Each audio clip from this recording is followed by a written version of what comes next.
नमस्कार साथियों, आप सभी का स्वागत है अपने YouTube चैनल रोज़गार क्लासेस 124 में। तो साथियों, कैसे हैं आप? आई होप कि आप सभी स्वस्थ होंगे और आपकी स्टडी भी बहुत ही अच्छी चल रही होगी। तो साथियों, जैसा कि आप सभी को पता है कि हम इस पीटी के माध्यम से टॉपिक वाइज करंट अफेयर्स कर रहे थे। उसी सीरीज में साथियों आज हम बात करेंगे केंद्रीय बजट 2025-26, क्योंकि साथियों यहाँ से एग्जाम में क्वेश्चन बार बार पूछे जाते हैं। तो साथियों यह वीडियो जो आने वाले एग्जाम है उन सभी के लिए महत्वपूर्ण है। तो साथियों वीडियो को अंत तक देखें और वीडियो आपको अच्छा लगे तो यह वीडियो को आप अपने दोस्तों के साथ भी शेयर करें ताकि इस वीडियो के माध्यम से उन्हें भी हेल्प मिल सके। तो चलिए साथियों, देर ना करते हुए वीडियो स्टार्ट करते हैं।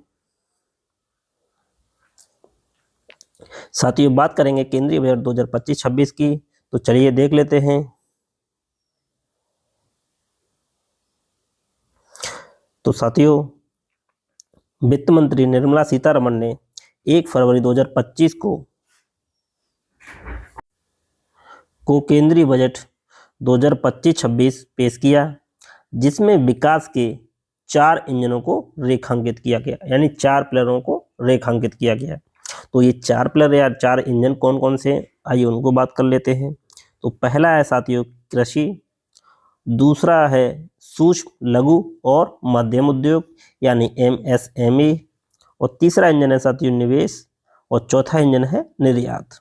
तो ये 4 महत्वपूर्ण इंजन दिए थे इसमें। अब साथियों जो केंद्रीय बजट 2025-26 जो पेश किया गया था उसकी थीम क्या थी? तो उसकी थीम थी सबका विकास। तो बजट की थीम के अनुरूप वित्त मंत्री ने विकसित भारत के व्यापक सिद्धांतों को रेखांकित किया, यानी जो विकसित भारत के व्यापक सिद्धांतों को रेखांकित किया है वो कौन कौन से हैं, आइए उनको देख लेते हैं। तो पहला है साथियों गरीबी से मुक्ति, यानी गरीबी से मुक्ति दिलाना, ये इस सिद्धांत को रेखांकित किया गया था। दूसरा है साथियों 100% अच्छे स्तर की स्कूली शिक्षा, यानी 100% अच्छे स्तर की स्कूली शिक्षा उपलब्ध कराना। तीसरा है साथियों बेहतरीन सस्ती और सर्वसुलभ स्वास्थ्य सेवाओं तक पहुंच बनाना, यानी जो बेहतरीन भी हों, सस्ती भी हों और जो हर जगह उपलब्ध हो जाए ऐसी स्वास्थ्य सेवाओं तक पहुंच बनाना। चौथा है साथियों 100% कुशल कामगार के साथ सार्थक रोजगार, और पांचवा है साथियों आर्थिक गतिविधियों में 70% जो है महिलाओं की भागीदारी, और छठा है साथियों हमारे देश को food basket of the world banana, food basket of the world बनाने वाले किसान। तो ये साथियों इसमें 6 सिद्धांतों को रेखांकित किया गया। तो ये एक एक इम्पोर्टेंट है, क्वेश्चन पूछा जा सकता है। अब साथियों जो 6 इंजन दिए गए थे आइए उनमें बात कर लेते हैं। तो आइए देखते हैं, पहला जो इंजन है वो है कृषि। तो कृषि से क्या क्या संबंधित इंपॉर्टेंट पॉइंट हैं उनको देख लेते हैं। तो पहला है साथियों प्रधानमंत्री धन धान्य कृषि योजना। क्या है प्रधानमंत्री धन धान्य कृषि योजना? तो इसके अंतर्गत कम कृषि उत्पादकता वाले 100 जिलों को शामिल किया गया है, जिसमें 1.7 करोड़ किसान लाभान्वित होंगे। तो प्रधानमंत्री धन धान्य योजना कृषि योजना, इसके अंतर्गत कितने जिलों को शामिल किया गया है तो ये पूछा जाता है। तो कितने जिले शामिल हैं? 100। और कितने किसान लाभान्वित होंगे साथियों? तो 1.7 करोड़ किसान लाभान्वित होंगे।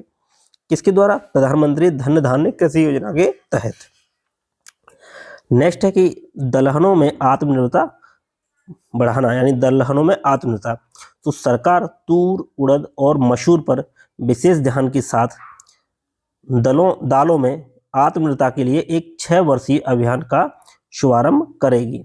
तो साथियों जो दलहनों में आत्मनिर्भरता बढ़ाने के लिए जो सरकार है वो 6 वर्षीय अभियान का शुभारंभ करेगी। तो किन किन दालों को महत्वपूर्ण लिया गया है? एक तो तूर की दाल है, उड़द की दाल है और मसूर, इन पे विशेष ध्यान दिया गया है साथियों। तो अभियान को कितने वर्ष का होगा? तो 6 वर्षीय होगा।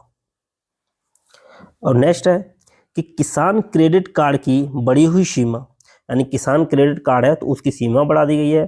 तो बात देख लेते हैं। 7.7 करोड़ किसानों के लिए ऋण की जो सीमा की सुविधाजनक बनाने के लिए इसे 3 लाख रुपए से बढ़ा के 5 लाख रुपए कर दिया है, यानी केसीसी की जो सीमा है अब 3 लाख से बढ़ा के कितनी कर दी है?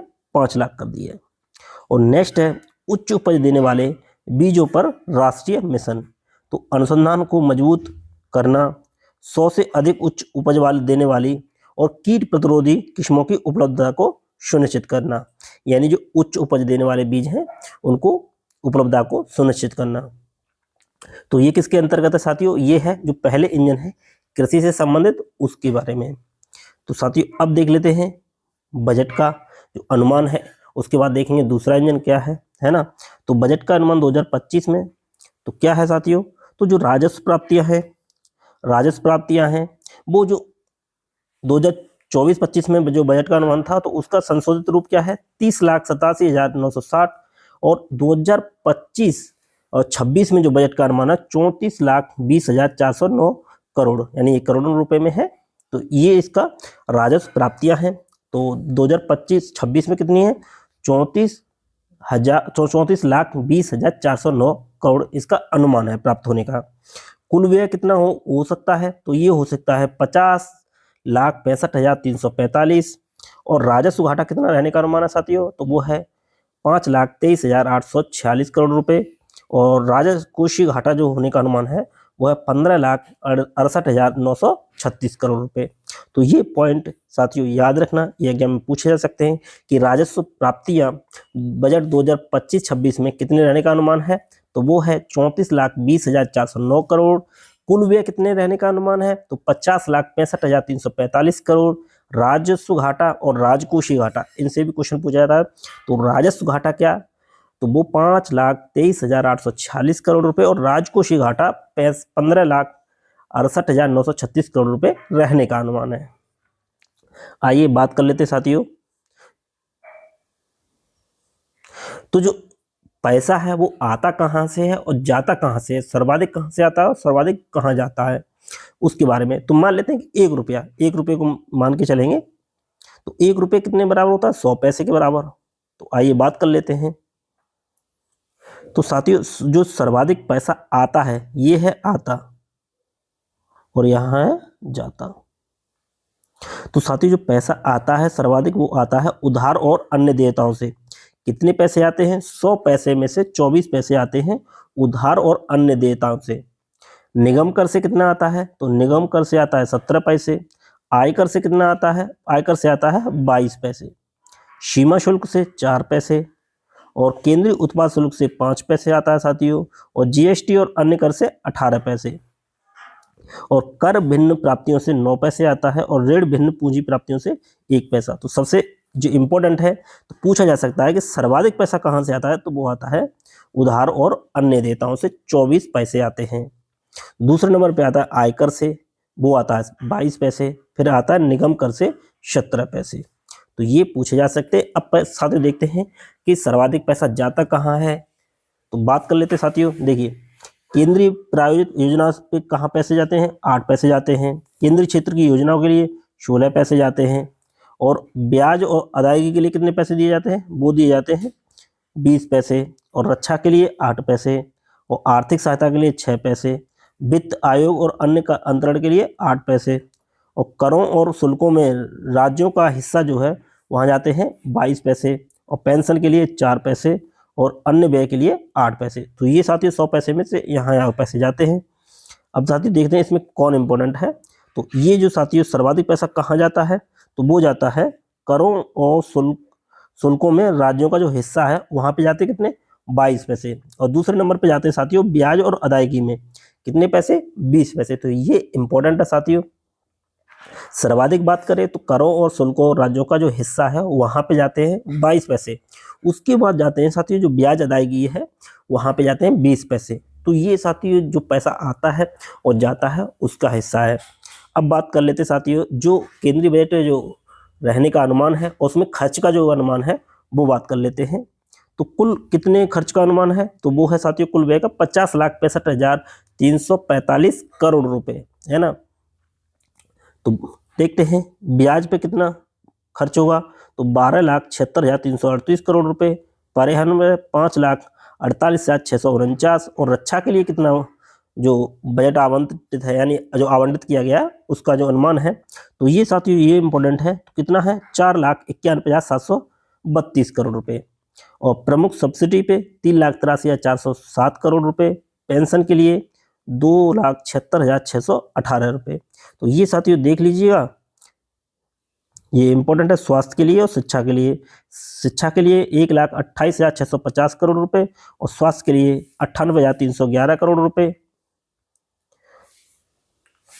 और देखते हैं अन्य के लिए 4,82,653 करोड़ रुपए, ये भी पूछा जा सकता है। और जो वैज्ञानिक विभाग है उसके लिए 55,679 करोड़ रुपए। तो ये जो साथियों बजट में जो व्यय होने का अनुमान है वो ये है। और यहाँ से जो इम्पोर्टेंट है वो ब्याज के लिए देख लीजिए, परिवहन और रक्षा और सब्सिडी ये इम्पोर्टेंट है, शिक्षा स्वास्थ्य ये भी इम्पोर्टेंट है, और अन्य के लिए भी ये इम्पोर्टेंट है, इनको अच्छे से देख लीजिएगा। चलिए साथियों अब जो नई टैक्स स्लैब की बात करते हैं, तो साथियों जिस 0 से 4 लाख, अब इसको समझने से पहले एक बात और समझ लेते हैं कि साथियों जो नई टैक्स स्लैब आई है, तो अगर किसी की अगर किसी की आय जो इनकम है वो कितनी है, अगर उसकी 12 लाख है, 12 लाख वार्षिक, ठीक, यानी उसकी इनकम अगर 12 लाख है तो उसको कोई परसेंट यानी 0% टैक्स देना है, मतलब कोई परसेंट टैक्स नहीं देना है। लेकिन अगर 12 लाख से उसकी आय 13 लाख होती है, 13 लाख होती है, तो जो उस पर टैक्स लगेगा वो किस हिसाब से लगेगा वो दिया गया है साथियों। ये नहीं है कि उसकी 4 लाख है तो शून्य टैक्स लगेगा, 4 से 8 लाख है, नहीं। अगर उसकी 12 लाख तक है इसकी इनकम तो उसको कोई टैक्स नहीं देना है। अगर 13 लाख उसकी इनकम है, 12 लाख से ऊपर जाती है, तो जो उसको टैक्स दिया जाएगा तो वो किस हिसाब से लिया जाएगा वो है ये साथियों। चलिए समझ लेते हैं। अगर 0 से 4 लाख है तो उसको कोई टैक्स देना नहीं है। अगर 13 लाख है ना, 4 से 8 लाख तक जो उसकी आय है उस पर कितना टैक्स लिया जाएगा, तो वो लिया जाएगा 5%। तो 4 से 8 लाख तक इनकम पे उसका लिया जाएगा 5%, और 8 से 12 लाख तक उसका जो टैक्स लिया जाएगा वो 10% लिया जाएगा, और 12 से 16 लाख तक उसकी इनकम पे 15% टैक्स लगेगा, और 16 से 20 लाख तक उसका 20% टैक्स लगेगा, और 20 से 24 लाख तक उसको 25% टैक्स देना पड़ेगा, और 24 लाख से अधिक है तो उसको 30% टैक्स लगेगा। यानी अगर उसकी 12 लाख तक आय है तो उसको इसका फायदा मिलेगा, जो 0% टैक्स नहीं देना। अगर 13 लाख हो जाती है तो 12 लाख तक उसको टैक्स नहीं देना पड़ेगा, ये नहीं होगा, उसको फिर इस हिसाब से टैक्स देना पड़ेगा। अगर 13 लाख उसकी इनकम होती है यानी 12 लाख से ऊपर उसकी इनकम जाती है तो उसको इस जो टैक्स स्लैब आई है इसके अनुसार टैक्स देना पड़ेगा। आई होप कि साथियों आपको समझ में आया होगा कि नई टैक्स स्लैब क्या है। चलिए बात करते हैं साथियों, यहाँ से क्वेश्चन साथियों बनते हैं, ये देख लेते हैं। घाटे की प्रवृत्तियां और जीडीपी का प्रतिशत।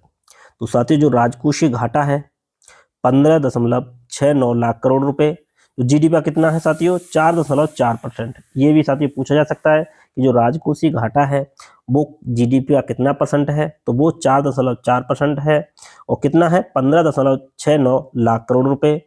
राजस्व घाटा कितना है साथियों 5.24 लाख करोड़ रुपए, और जीडीपी का जो है 1.5%। नेक्स्ट है प्राथमिक घाटा 2.93 लाख करोड़ रुपए, और जीडीपी का कितना है 0.8%। और प्रभावी राजस्व घाटा कितना है साथियों 0.97 लाख करोड़ रुपए, और जीडीपी का कितना है 0.3%। तो ये साथियों इससे क्वेश्चन पूछे जाते हैं, तो ये इंपॉर्टेंट है, आप इसको स्टार लगा के इसको नोट कर लीजिएगा। अब बात करते हैं साथियों, तो साथियों नेक्स्ट है कि कपास उत्पादकता मिशन। इसमें है सतत कृषि को बढ़ावा देने, अतिरिक्त लंबे रेशे वाले कपास का उत्पादन बढ़ाने और गुणवत्ता में सुधार लाने के लिए 5 वर्ष की जो है पहल। तो ये किसके पहला जो इंजन है उसके तहत है। नेक्स्ट है बिहार में मखाना बोर्ड की स्थापना। तो मखाना के उत्पादन, प्रसंस्करण, मूल्य संवर्धन बढ़ाना हेतु इसकी स्थापना की जाएगी, बिहार में मखाना बोर्ड की स्थापना। नेक्स्ट है मत्स्य विकास। भारतीय विशिष्ट आर्थिक क्षेत्र और उच्च सागर में सतत मत्स्य पालन के लिए नई रूपरेखा, अंडमान निकोबार तथा लक्षद्वीप पर ध्यान केंद्रित करना। तो ये मत्स्य विकास से संबंधित है। और नेक्स्ट है असम में यूरिया संयंत्र। तो कृषि उत्पादकता को बढ़ावा देने के लिए ब्रह्मपुत्र घाटी उर्वरक लिमिटेड द्वारा परिसर में 12.7 लाख मीट्रिक टन क्षमता का एक नया यूरिया संयंत्र स्थापित किया जाएगा। तो साथियों ये भी इम्पोर्टेंट है। अब बात कर लेते हैं दूसरे इंजन की, जो कौन सा है, MSME। कौन सा है, MSME। तो इसमें क्या है, चलिए बात करते हैं। संशोधित MSME वर्गीकरण, तो निवेश और कुल कारोबार सीमाओं में क्रमशः 2.5 और 2 गुना बढ़ाया गया है, जिससे लघु उद्यम के लिए ऋण के अवसर बढ़ेंगे।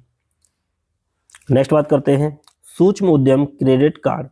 तो साथियों 10 लाख सूक्ष्म उद्यमों के लिए 5 लाख की जो ऋण सुविधा और वित्त समावेशन आर्थिक भागीदारी को बढ़ावा देना, तो ये किसके अंतर्गत, सूक्ष्म उद्योग क्रेडिट कार्ड के अंतर्गत है साथियों। और नेक्स्ट है MSME के लिए ऋण कवर, तो गारंटी कवर 5 करोड़ रुपए से बढ़ा के कितना कर दिया है, 10 करोड़ रुपए कर दिया है। तो ये भी इम्पोर्टेंट है। MSME के लिए जो ऋण कवर है वो कितना, 5 करोड़ था पहले और अब कर दिया है 10 करोड़ रुपए। और नेक्स्ट है कि चमड़ा और फुटवियर के लिए फोकस प्रोडक्ट स्कीम, तो 22 लाख रोजगार और 4 लाख करोड़ रुपए का जो राजस्व और 1.1 लाख करोड़ रुपए से अधिक निर्यात होगा, किसके तहत, चमड़ा और फुटवियर के लिए फोकस प्रोडक्ट स्कीम के तहत।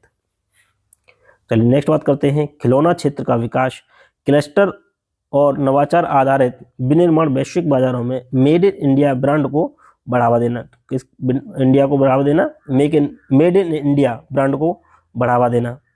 और राष्ट्रीय खाद्य उद्योग प्रौद्योगिकी संस्थान, यानी राष्ट्रीय खाद्य प्रौद्योगिकी संस्थान, बिहार में राष्ट्रीय खाद्य प्रौद्योगिकी उद्यमिता और प्रबंधन संस्थान की स्थापना की जाएगी, जिससे खाद्य प्रसंस्करण कौशल उद्यमिता को बढ़ावा मिलेगा।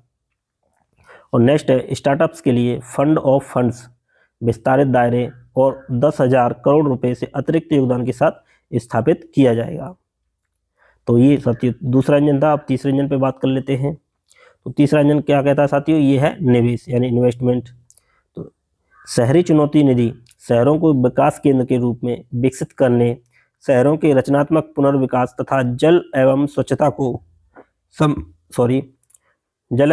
को समर्थन देने के लिए 1 लाख करोड़ रुपए का आवंटन, जिसमें वित्त वर्ष 2025-26 के लिए 10,000 करोड़ रुपए आवंटित किए जाएंगे।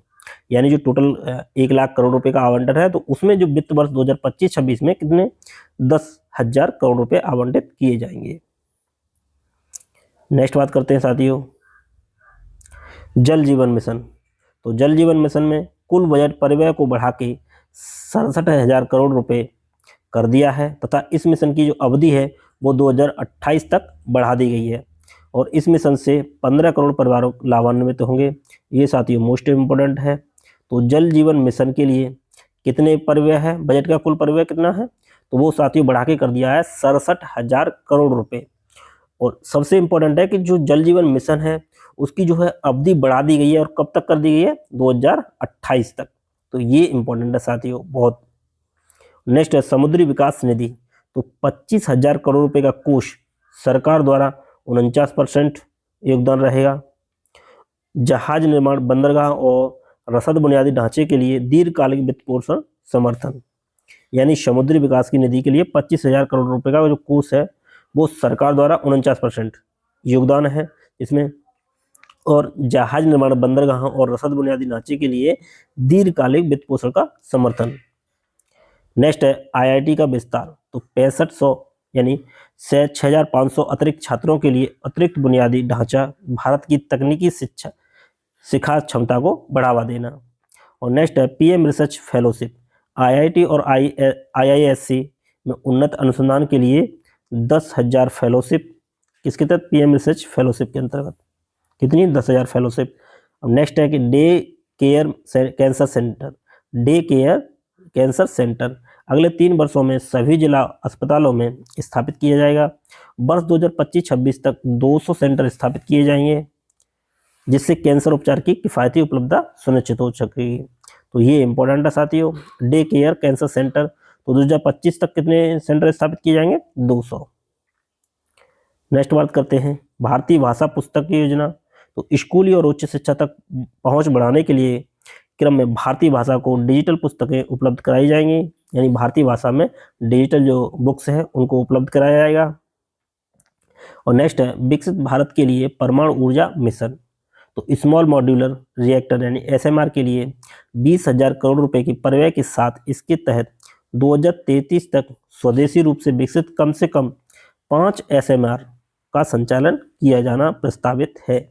तो ये भी इंपॉर्टेंट है साथियों कि विकसित भारत के लिए जो परमाणु ऊर्जा मिशन है यानी स्मॉल मॉड्यूलर रिएक्टरों के लिए यानी एसएमआर, तो साथियों 2033 तक स्वदेशी रूप से विकसित 5 एसएमआर स्मॉल मॉड्यूलर रिएक्टर संचालन किए जाने का प्रस्तावित है। कब तक? 2033 तक। नेक्स्ट है उड़ान क्षेत्रीय संपर्क योजना। संशोधित उड़ान योजना के अंतर्गत 120 नए गंतव्यों को शामिल किया जाएगा, जिसका लक्ष्य अगले 10 वर्षों में 4 करोड़ यात्रियों को सेवा प्रदान करना है। किसका? उड़ान क्षेत्रीय संपर्क योजना का। नेक्स्ट साथियों बिहार में ग्रीनफील्ड एयरपोर्ट। तो बिहार में ग्रीनफील्ड एयरपोर्ट विकसित किए जाएंगे। साथ ही पटना एयरपोर्ट के विस्तार और बिहटा पटना में ब्राउनफील्ड एयरपोर्ट का निर्माण किया जाएगा।